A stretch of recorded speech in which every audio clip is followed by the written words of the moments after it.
ఒకటి లైఫ్ అంతా హ్యాపీగా ఉంటారు. మ్యారేజ్ అంటే లైఫ్ అంతా ఒకరినొకరు మ్యూచువల్ అండర్స్టాండింగ్ తోటి హ్యాపీగా ఉండడం, మంచిగా అటు అందరు ఫ్యామిలీస్ ఇరువురు ఫ్యామిలీస్ కలిసిమెలిసి, ఓన్లీ ఇద్దరే భార్యాభర్తలు కాకుండా అటు ఇరువురి ఫ్యామిలీస్ కూడా కలిసిమెలిసి హ్యాపీగా ఉండడం. అది మ్యారేజ్ అంటే ఒక పెద్ద వ్యవస్థ లాంటిది. అప్పటి వరకు ఒక్కరే ఉండి, అంటే ఒక ఫ్యామిలీలో సిబ్లింగ్స్ తోటి ఫాదర్ మదర్తో నుండి ఒక తోడు వస్తే తోడుతోటి ఒక బాండింగ్ ఏర్పడుతుంది.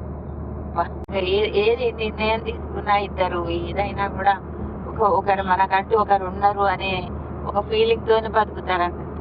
ఒక హ్యాపీనెస్ పెరుగుతుంది. అంటే ఒక పవిత్ర యజ్ఞం.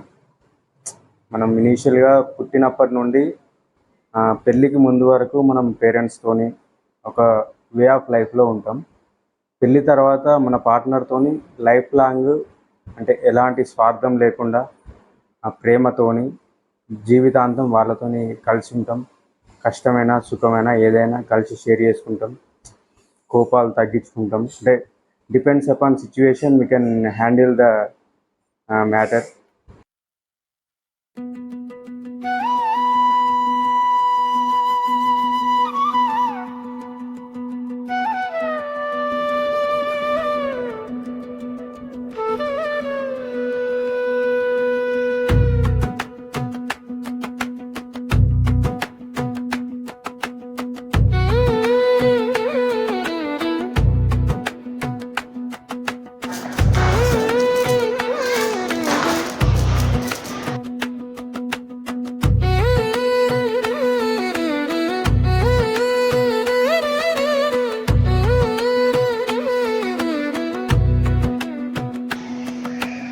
పెళ్లి రోజు వచ్చిందిగా, పసుపు తాళాలు మెరిసాగా, అమ్మ నవ్వు దీవెనగా, నాన్న చూపు ఆశీర్వాదంగా,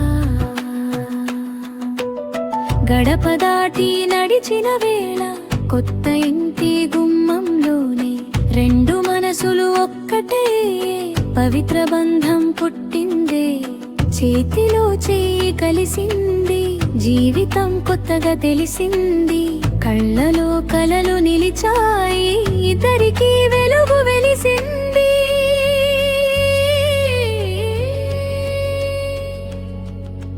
పెళ్లి జీవితం ఒక వరం, దేవుడిచ్చిన సదవకాశం, రెండు కుటుంబాల పూర్వ కలయిక,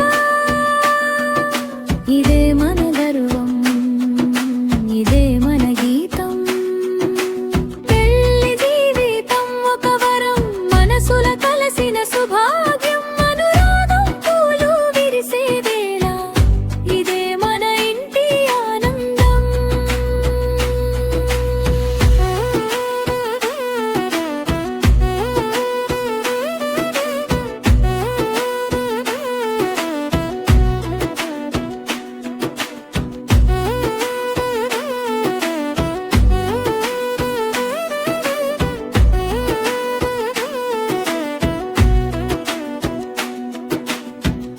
అత్త ఇంటి హరివిల్లులా, మామ మాట మధురంగా, అలికిడి లేని ఆప్యాయత, అందరి గుండె తాకుగా, భావబంధం స్నేహమై, మరదలు నవ్వు మల్లెమై, అడుగు అడుగు తోడుగా, అందరూ ఒక కుటుంబమై, ఇరువైపుల మనసులు ఇంటిని కట్టే దారాలు, కలహం కరిగే క్షణమది, కరుణ పూసే పండుగలు.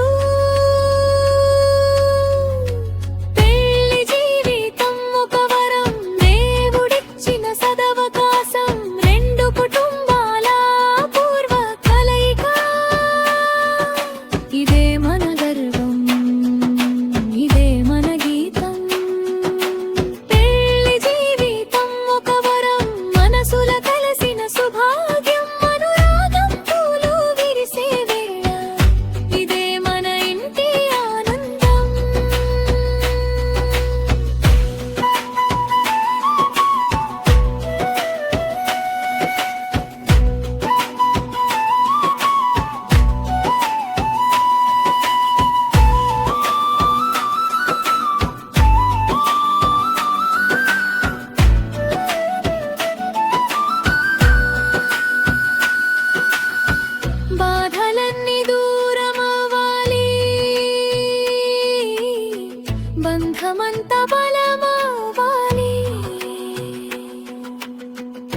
ఒకరి కోసం ఒకరు నిలిచే